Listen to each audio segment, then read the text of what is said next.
اس نے پتہ نہیں کیا جادو کیا ہوا ہے. ہم جب لوگوں کو یہ بتاتے ہیں، ثبوت کے ساتھ بتاتے ہیں، ہر چیز ثابت کرتے ہیں، پیپر پہ ثابت کرتے ہیں، لیکن وہ کہتے ہیں نہیں جی آپ غلط کہہ رہے ہیں، یہ تو فرشتہ ہے. ان کے جو ووٹر ہیں ان کو سلام کریں، سلام کا جواب دینا بھی گناہ سمجھتے ہیں. السلام علیکم ناظرین، آج راجہ ریاض نے اس بات کو تسلیم کر لیا کہ عوام صرف عمران خان کی بات سنتی ہے، ہم جو بھی کہہ لیں ہماری بات تو سننا بھی گوارا نہیں کرتے. اور راجہ ریاض کا کہنا ہے کہ نہ جانے عمران خان نے عوام پر کیا جادو کیا ہے کہ عوام صرف اسی کی بات سنتی ہے. ناظرین، راجہ ریاض نے اور کیا کیا کہا اور کیا کیا رونا رویا ہے، آئیے ان کی گفتگو سنتے ہیں اور پھر بات کرتے ہیں. یہ دیکھیں، آپ دیگر جماعتوں کی بات کرتے ہیں، سیاسی اتحاد کی بھی بات کرتے ہیں، پر آپ کے اپنے اتحادی مولانا جنہوں نے تحریک عدم اعتماد میں بڑا کلیدی کردار ادا کیا، پی ڈی ایم کے سربراہ رہ چکے ہیں، وہ بھی لگتا ہے کہ نون لیگ اور پیپلز پارٹی سے ناراض ہیں. اس کی کیا وجہ ہو سکتی ہے؟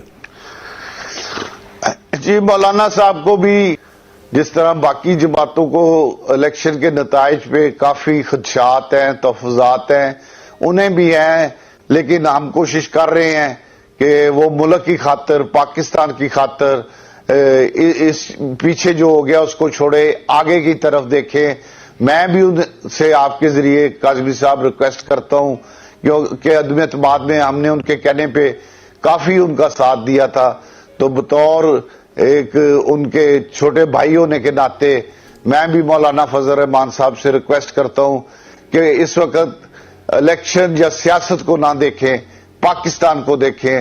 پاکستان جس نے ہمیں سب کو عزت دی ہے وہ اس وقت شدید معاشی بحران میں ہے، مشکلات میں ہے، اور پاکستانی شدید معاشی بحران میں ہے، مشکلات میں ہے. بجلی کے بل ہیں، گیس کے بل ہیں، مہنگائی ہے، پٹرول ہے.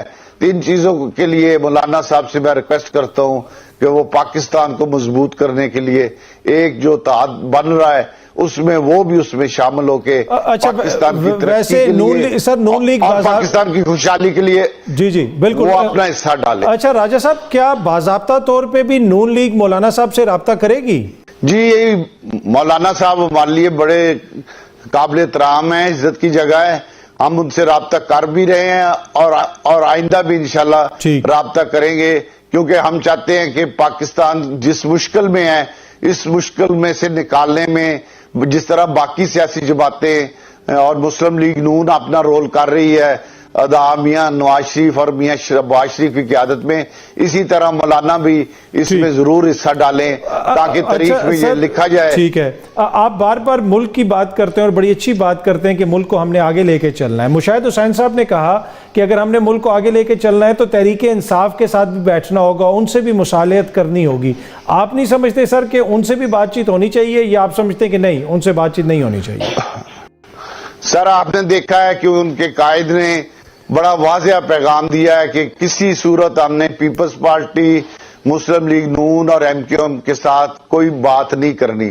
تو وہ اتنا غرور میں ہے، اتنا وہ دہشت گرد ہے، اور اس نے جو حرکتیں کی ہیں پاکستان کے خلاف، اور جو اس نے سائفر لہرایا ہے، جو اس نے ڈکیٹیاں کی ہیں، بزدار جیسا نالائق جاہل آدمی پنجاب صوبے میں وزیر اعلیٰ بنا دیا، تو ہمیں بھی اس سے بات کرنے کا شوق نہیں ہے. وہ پاکستان کا مخالف ہے، ہم اسے ایک دہشت گرد سمجھتے ہیں، اس لیے ہم بھی اس سے بات کرنے کے لیے تیار نہیں. اچھا سر، آپ نے تو بڑے سنگین الزامات بھی ان پہ لگائے. انہوں نے علی امین گنڈاپور صاحب کو خیبر پختونخوا میں وزیر اعلیٰ نامزد کر دیا ہے. اس نامزدگی کو آپ کیسے دیکھتے ہیں، کیونکہ آپ نے ماضی میں بھی اس کے اوپر تنقید کی تھی؟ دیکھیں جی، وہ ہر وقت نفرت، جنگ اور انتشار کی سیاست کرتا ہے، اسے پاکستان سے کوئی ہمدردی نہیں. علی امین گنڈاپور نے جو 9 مئی کے عمران خان کے بعد جو سب سے بڑا ماسٹر ہے وہ علی امین گنڈاپور ہے. اس کا مقصد صرف یہ ہے کہ اس کو میں وزیر اعلیٰ بناؤں، اور جب وفاق میں مسلم لیگ نون کے اتحادیوں کی حکومت بن جائے تو میں پھر جس طرح پہلے وفاق پہ پرویز خٹک صاحب کی قیادت پہ اس شخص نے حملہ کرایا تھا اور شدید وہاں پہ فائرنگ ہوئی، میرا خیال 1-2 لوگ اس میں شہید بھی ہو گئے تھے. تو یہ پھر آپ دیکھیے گا کہ اللہ اس نے صرف اور صرف علی امین گنڈاپور کو اس لیے وزیر اعلیٰ بنایا ہے کہ وہ اس کے اشارے پہ جب یہ کہے گا وہ اسلام آباد پہ حملہ کرے گا اور ملک میں انتشار پھیلے گا، ملک ترقی نہیں کر سکے گا، ملک میں یہ افراتفری پیدا کرنے کی کوشش کرے گا. یہ ایک دن نہیں جائے گا اچھا کہ سر، ملک پر میں دیکھیں سیاسی خدا نہ استحکام آئے خواستہ اور معاشی استحکام آئے. سر خدا نہ خواستہ ہم سب کی خواہش ہوگی، آپ کی بھی خواہش ہے کہ ایسی صورتحال کبھی نہ آئے، لیکن پھر آپ سمجھتے ہیں کہ ادھر خیبر پختونخوا میں اتنا بڑا مینڈیٹ ان کو عوام نے کیوں دیا؟ اگر یہ لوگ اس قسم کے ہیں تو کیا عوام وہاں پہ سمجھتی نہیں ہے کہ ان کو مینڈیٹ نہیں دیا جانا چاہیے؟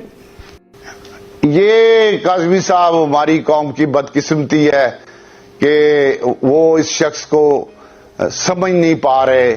اس نے پتہ نہیں کیا جادو کیا ہوا ہے کہ ہم جب لوگوں کو یہ بتاتے ہیں، ثبوت کے ساتھ بتاتے ہیں، ہر چیز ثابت کرتے ہیں، پیپر پہ ثابت کرتے ہیں، لیکن وہ کہتے ہیں نہیں جی آپ غلط کہہ رہے ہیں، یہ تو فرشتہ ہے.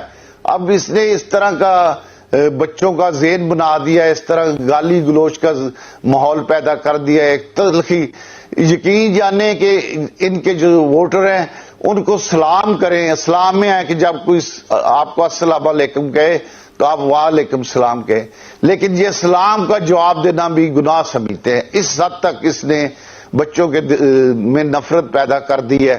اور یہ آدمی پاکستان میں سیاسی عدم استحکام کی کوشش کرے گا، معاشی عدم استحکام کی کوشش کرے گا، اور یہ کسی صورت پاکستان میں یہ دو چیزیں کوشش کرے گا کہ نہ ہو. ناظرین، سب سے پہلے تو راجہ ریاض نے یہ کہا کہ فضل الرحمان جنہوں نے دھاندلی پر بات کی، ان کو نہیں کرنی چاہیے تھی، ان کو چپ رہنا چاہیے تھا، کیونکہ اس وقت ہمیں صرف اور صرف پاکستان کا سوچنا چاہیے. اور ان کا کہنا تھا کہ دھاندلی اگر ہوئی بھی ہے تو اس میں کوئی بڑی بات نہیں، اس وقت ہمیں صرف پاکستان کا سوچنا چاہیے اور پاکستان کو مقدم رکھنا چاہیے. ناظرین، جبکہ آج تک پی ٹی آئی کا بھی یہی کہنا ہے کہ کسی کے بھی سیاسی اور ذاتی مفادات پاکستان سے بڑھ کے نہیں ہو سکتے. ہمیں پاکستان کو مقدم رکھنا ہے اور اس کی ترقی کو یقینی بنانا. اور پاکستان کی ترقی تب تک یقینی نہیں بنائی جا سکتی جب تک عوام کے مینڈیٹ کے مطابق حکومت نہ چوز کی جائے. ناظرین، جبکہ پاکستان کی ترقی تب تک یقینی نہیں بنائی جا سکتی جب تک کہ آنے والی حکومت عوام کے مینڈیٹ کے مطابق نہ ہو. لیکن افسوس، پاکستان کا فرسودہ ترین نظام پاکستان کی عوام اور دنیا بھر میں ایکسپوز ہو کر رہ گیا ہے. اور ناظرین، دوسری طرف راجہ ریاض کا یہ رونا تھا کہ عوام ہمیں کچھ بھی نہیں سمجھتی، عوام صرف اور صرف عمران خان کی سنتی ہے. ہم جو بھی ثبوت اور دلائل پیش کر دیں اس کی کوئی ویلیو نہیں ہوتی عوام کی نظروں میں. وہ صرف اور صرف عمران خان کے نقش قدم پر چلنے کی کوشش کرتے ہیں اور صرف عمران خان کے اشاروں پر ناچتے ہیں. اور ناظرین، اس کی صرف اور صرف وجہ یہ ہے کہ عمران خان نے ہمیشہ پاکستان کی عوام کے لیے آواز اٹھائی، ان کے حق کے لیے لڑے اور پاکستان کے عوام کے مفاد کے لیے فیصلے کیے، اور پاکستان کی عوام کے لیے ہی وزیر اعظم بنے تھے اور پاکستان کی عوام کے لیے ہی آج جیل کاٹ رہے ہیں. اور عوام پاکستان کے لیے خود پر لگائے گئے جھوٹے مقدمات برداشت کیے، اور اتنا ہی نہیں، اپنی اور اپنی بیوی کی کردار کشی بھی برداشت کی. اور عوام کے لیے ہی عمران خان اپنے پرنسپلز پر ڈٹے ہوئے ہیں، اپنی سہولیات اور اپنی آسائشات کو ترک کر کے. ناظرین، یہ کہنا غلط نہیں ہوگا کہ ان کرپٹ ٹولوں نے پاکستان کا کباڑہ کر دیا. ناظرین، عوام ان کرپٹ ٹولوں کا کس طرح ساتھ دے سکتی ہے جنہوں نے پاکستان کے پیسے سے باہر جائیدادیں بنائی. ناظرین، یاد رہے کہ ان پارٹیوں نے ہمیشہ اقتدار کا استعمال اپنے مفاد کے لیے کیا ہے، ہمیشہ اپنی تجوریاں بھرنے کے لیے کیا ہے. یہ کبھی بھی پاکستان کے عوام اور پاکستان کے لیے نہیں سوچ سکتے، نہ انہوں نے آج تک سوچا ہے اور نہ یہ سوچیں گے.